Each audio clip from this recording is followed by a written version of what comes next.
Hello friends, welcome to Jessie channel. இன்னைக்கு நம்ம திருப்பி அதே வீடியோ தான் கண்டினியூஷன் பார்க்க போறோம். கடைசியா நம்ம என்ன பார்த்தோம்னா ஸ்டாண்டிங் லைன் எப்படி போடுறது, ஸ்லீப்பிங் லைன் எப்படி போடுறது, அப்புறம் சி எப்படி போடுறது, இதெல்லாம் வந்து நம்ம கர்வ் லைன் அதெல்லாம் வந்து நம்ம பிள்ளைங்களுக்கு சொல்லி கொடுத்தோம். இன்னைக்கு வந்து நம்ம ஆல்பபெட்ஸ் ஆரம்பிக்க போறோம். அதை எப்படி ஆரம்பிக்கணும் அப்படின்றத தான் இந்த வீடியோல நம்ம பார்க்க போறோம். வாங்க வீடியோக்குள்ள போகலாம்.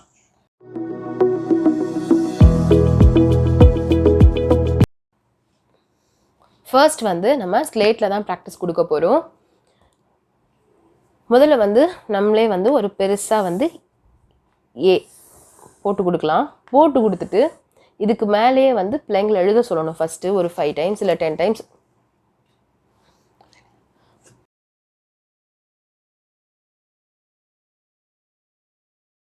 ஒரு 5 டைம்ஸ்லேருந்து 10 டைம்ஸ் வரைக்கும் பிள்ளைங்களை எழுத வைக்கணும்.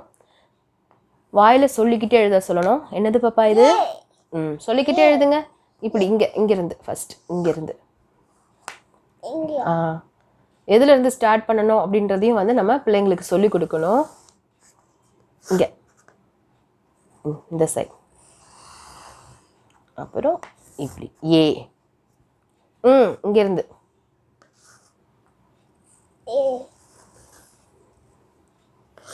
நல்லா டார்க்காக போடுங்க, தெரியல. குட். இது எதுக்கு நம்ம கொடுக்குறோன்னா, இந்த மாதிரி நம்ம ஏ வந்து எங்கேருந்து ஸ்டார்ட் பண்ணணும், எங்கே ஸ்டார்ட் பண்ணி எங்கே முடிக்கணும் அப்படின்றத வந்து நம்ம ஃபஸ்ட்டு ஸ்லேட்டில் வந்து சொல்லி கொடுத்துடணும். ஏ இங்கே பாரா, அம்மா சொல்லித்தரேன், அம்மா சொல்லு. இப்படிலாம் இருந்து வரக்கூடாது பாப்பம்மா.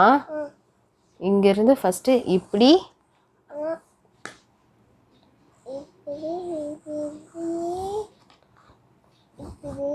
ஏ போடுங்க,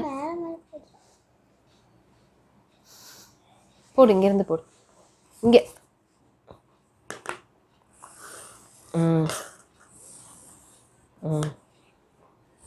குட். இது பேர் என்னது? இங்கேருந்து தான் எழுதணும் ஜோ.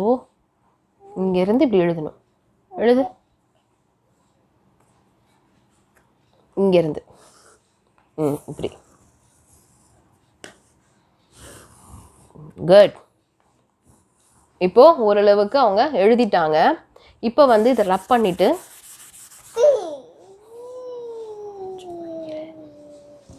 இப்போ வந்து நம்ம என்ன பண்ணணும்னா, நம்ம ஒரு லைன் ஃபஸ்ட்டு போட்டு காட்டணும். பாப்பா இந்த மாதிரி போடு பார்ப்போம். இங்கே இப்படி. குட். நடுவில் ஒரு லைன். என்னது இது? இந்த மாதிரி நம்ம பிள்ளைங்களுக்கு நம்மளும் வந்து ஒரு ஸ்லேட் பென்சில் வச்சு நம்மளும் வந்து ப்ராக்டிஸ் கொடுக்கும்போது பிள்ளைங்க அதே மாதிரி கரெக்டாக ட்ரை பண்ணுவாங்க. இப்போ வந்து நம்ம திரும்ப நோட்டில் வந்து எப்படி எழுதணும் அப்படின்றத பிள்ளைங்களுக்கு சொல்லி கொடுக்கலாம்.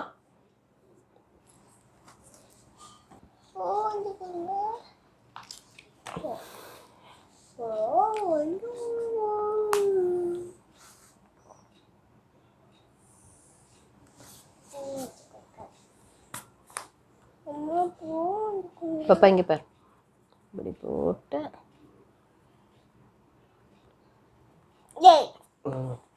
நீங்க போடுறீங்களா?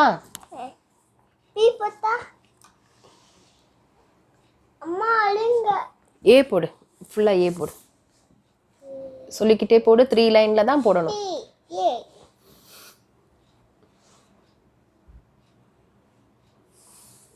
குட். இந்த மாதிரி நம்ம எழுதி கொடுக்கும் போதே வந்து 3 லைன்ஸ்ல தான் எழுதணும் அப்படின்றத வந்து பிள்ளைங்களுக்கு முதல்ல சொல்லி கொடுத்துருங்க. முதல்ல எப்படி வேணா எழுதிட்டோம், அதுக்கப்புறம் பின்னாடி கரெக்ட் பண்ணிக்கலாம்னு நினச்சோன்னா பிள்ளைங்க வந்து மாற்றிக்க மாட்டாங்க. ஃபஸ்ட்டு என்ன கற்றுக்குறாங்களோ அதே தான் கடைசி வரைக்கும் அவங்க ஃபாலோ பண்ணுவாங்க. அதனால் எப்போவுமே வந்து ஃபஸ்ட்டே வந்து நம்ம கரெக்டாக சொல்லி கொடுத்துட்டோன்னா பிள்ளைங்களுக்கும் ஈஸி, நமக்கும் ஈஸி. சொல்லிக்கிட்டே எழுதுங்க. அதே மாதிரி பிள்ளைங்க கிட்ட சொல்லிக்கிட்டே எழுத சொல்லணும். அப்போ தான் மனசில் வந்து பதியும் பிள்ளைங்களுக்கு.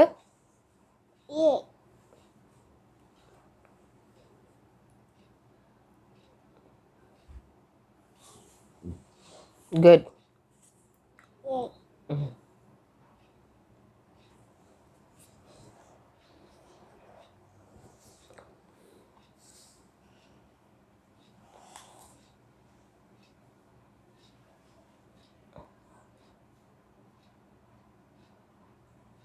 அதே மாதிரி டெய்லியுமே வந்து ஒவ்வொரு ஆல்ஃபபெட் வந்து சொல்லி கொடுத்தீங்கன்னா போதும்.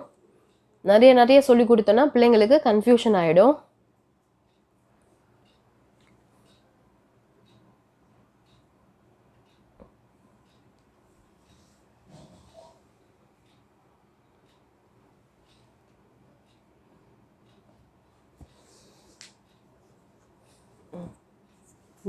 இந்த ஏ சரியா போடல, கரெக்டாக போடுங்க.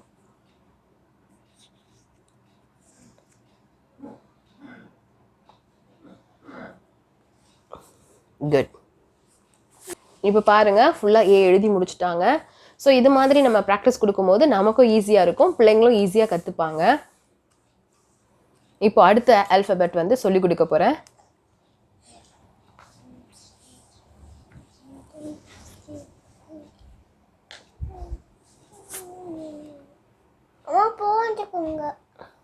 அடுத்தது நீட்டாக ஒரு லைன் பாப்பா, ஸ்டாண்டிங் லைன்.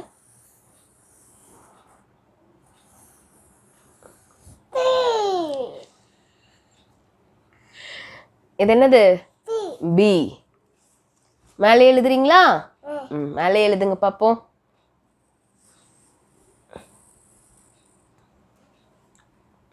பிள்ளைங்க வந்து பி போட கொஞ்சம் கஷ்டப்படுவாங்க. எப்படின்னா பி வந்து நம்ம போட்டு கொடுப்போம், ஃபுல் லைனில் முடிக்க மாட்டாங்க, கொஞ்சோண்டு முடிப்பாங்க, இல்லை இந்த சைட் போடுவாங்க. இந்த மாதிரி வந்து கொஞ்சம் லேட் ஆகும் பி போடுறதுக்கு. இங்கேருந்து ஃபஸ்ட்டு இப்படி, அப்புறம் இங்கேருந்து இப்படி, இங்கேருந்து இப்படி. ஓகே, போடுங்க.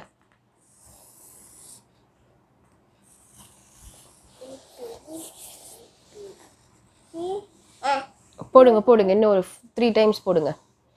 இன்னும் ஒரு 3 டைம்ஸ் போடுங்க பார்ப்போம்.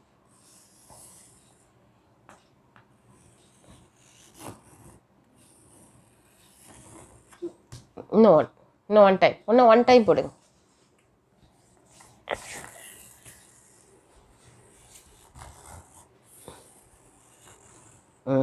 சரி.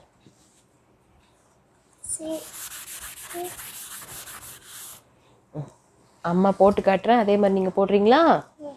போடுங்க போடுங்க பார்ப்பீங்க.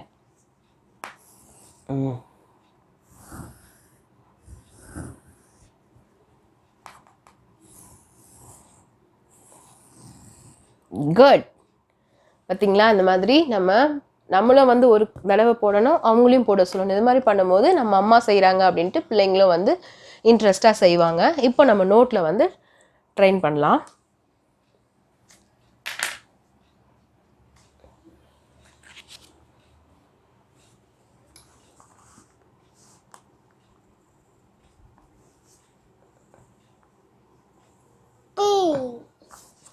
அதே மாதிரி 3 லைனில் தான் எழுதணும் அப்படின்றதையும் கரெக்டாக சொல்லி கொடுத்துருங்க.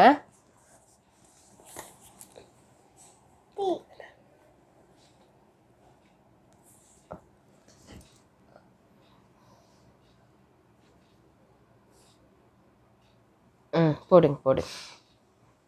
அழகா போடுங்க, அம்மா போட்டிருக்க மாதிரி நீட்டாக அழகா போடுங்க.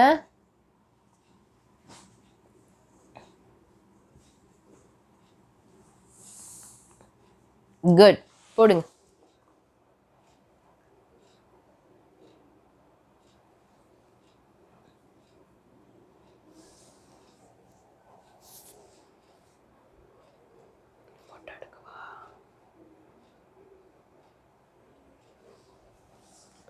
பாப்பா, இந்த இது தப்பு, பெருசாக போட்டிருக்கீங்க.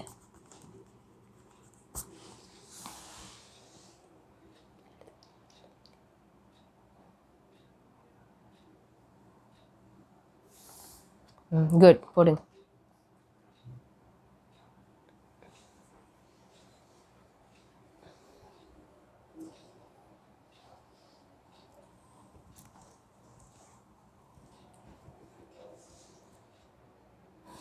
கீழே வந்திருக்கு பாரு, மேலே போயிருக்கு பாரு, தப்புல அழகா எழுதுங்க.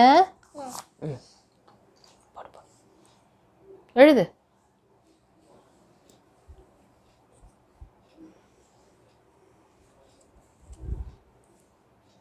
குட். போடுங்க.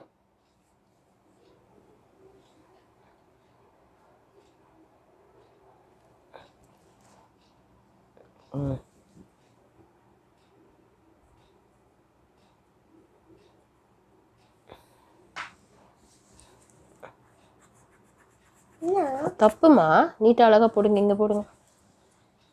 போடுங்க. மேலே வரக்கூடாது பாப்பா, மேலே வரக்கூடாது. கையெடு, கையெடு. தப்பு.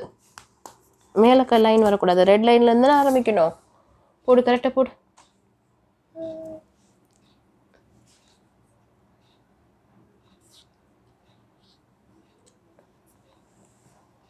குட். போடுங்க.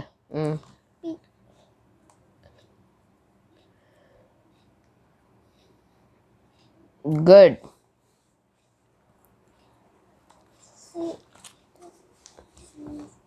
அவ்வளோதான். இன்னைக்கு வந்து A, B ரெண்டும் கற்றுக்கிட்டாங்க.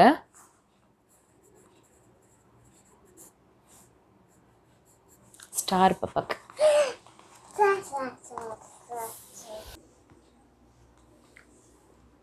அதே மாதிரி பையனுக்கு வந்து நேற்று கிளாஸில் வந்து இங்கிலீஷ் எழுத வச்சேன். இன்னைக்கு வந்து தமிழ் எழுத வைக்க போகிறேன்.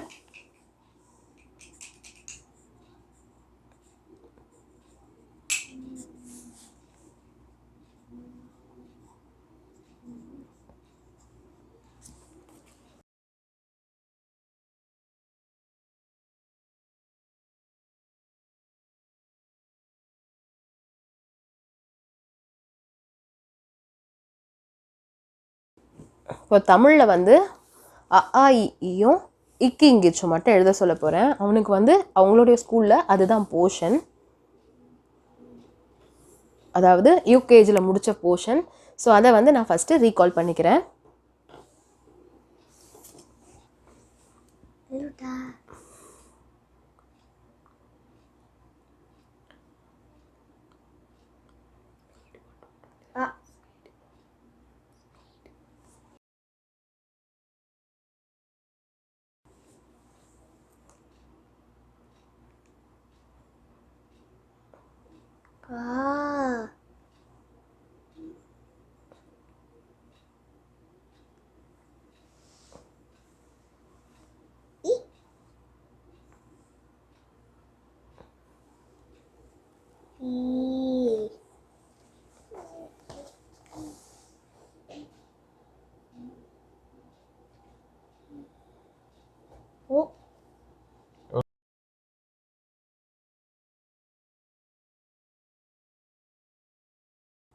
அ ஆ இ ஈயும் இக்கு இங்கிச்சும் எழுதி முடிச்சிட்டாங்க. இப்போ வந்து நம்ம எதை கரெக்ஷன் பண்ணிட வேண்டியதான். இது நம்ம எப்பவுமே வந்து எழுத வைக்கும் போதே வந்து கூடவே அவங்கள சொல்லிக்கிட்டே எழுத சொல்லணும். அப்போ தான் வந்து எதுனா மறந்துருந்தாலும் நமக்கு தெரியும். கண்டிப்பாக வந்து எதுனாலும் சரி நமக்கு அந்த ப்ரொனன்சியேஷன் ரொம்ப முக்கியம். இப்போது இக், இங், இச் அப்படின்னு சொல்லி கொடுத்துட்டே இருந்தால் தான் அவங்களுக்கு மனசில் பதியும். பிற்பாடு நம்ம ஃபர்தராக வந்து நம்ம படிக்க வைக்கலாம் செய்வோம்ல, அந்த டைம் வந்து இந்த மாதிரி நம்ம சொல்லி கொடுத்து எழுதும் போது அவங்களுக்கு ஈஸியாக இருக்கும். ஐடென்டிஃபை பண்ண ஈஸியாக அவங்களுக்கு தெரியும்.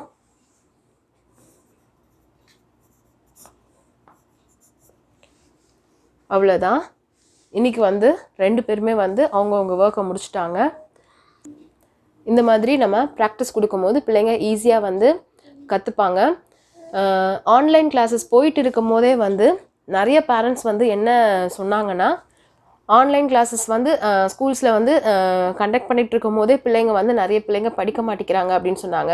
இப்போ வந்து ஆன்லைன் கிளாஸஸ் எதுவுமே கிடையாது. இந்த 1 மந்த் வந்து நம்ம ஃப்ரீயாக விட்டுட்டோம் அப்படின்னா அவங்களுக்கு தெரிஞ்ச இந்த பேசிக்கே வந்து அவங்க மறந்துடுவாங்க. ஏபிசிடி, அ ஆ இ ஈ, இந்த மாதிரி 1 2 3 இதுவே மறந்துடுவாங்க.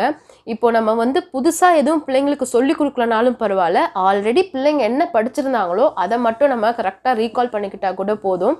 ஸோ பிள்ளைங்க வந்து அடுத்த கிளாஸஸ் போகும்போது, ஆன்லைன் கிளாஸஸ் போகும்போது பிள்ளைங்க படிக்க ஆரம்பிச்சிருவாங்க. ஸோ கண்டிப்பாக ஃப்ரெண்ட்ஸ் இந்த டச் மட்டும் என்றைக்குமே விட்டுறாதீங்க. ஒரு 1/2 hour ஆகுது டெய்லியும் கண்டிப்பாக இருங்க. அப்போ தான் பிள்ளைங்க வந்து படிப்பாங்க. ஸோ ஃப்ரெண்ட்ஸ் இந்த வீடியோ உங்களுக்கு கண்டிப்பாக பிடிச்சிருக்கும்னு நினைக்கிறேன். இந்த வீடியோ பற்றி நீங்கள் வந்து கமெண்ட் பண்ணுங்கள். இது உங்களுக்கு யூஸ்ஃபுல்லாக இருக்கா, இன்னும் வேறு என்னென்ன விஷயங்கள் உங்களுக்கு தேவை, இதெல்லாம் வந்து நீங்கள் எங்களுக்கு கமெண்ட் செக்ஷனில் சொல்லும் போது நாங்கள் வந்து இன்னும் ஃபர்தராக வந்து வேறு எந்த மாதிரி வீடியோஸ்லாம் போடலாம் அப்படின்றத நாங்கள் யோசிப்போம். கண்டிப்பாக ஃப்ரெண்ட்ஸ் இந்த வீடியோ உங்களுக்கு பிடிச்சிருந்ததுன்னா லைக் பண்ணிடுங்க.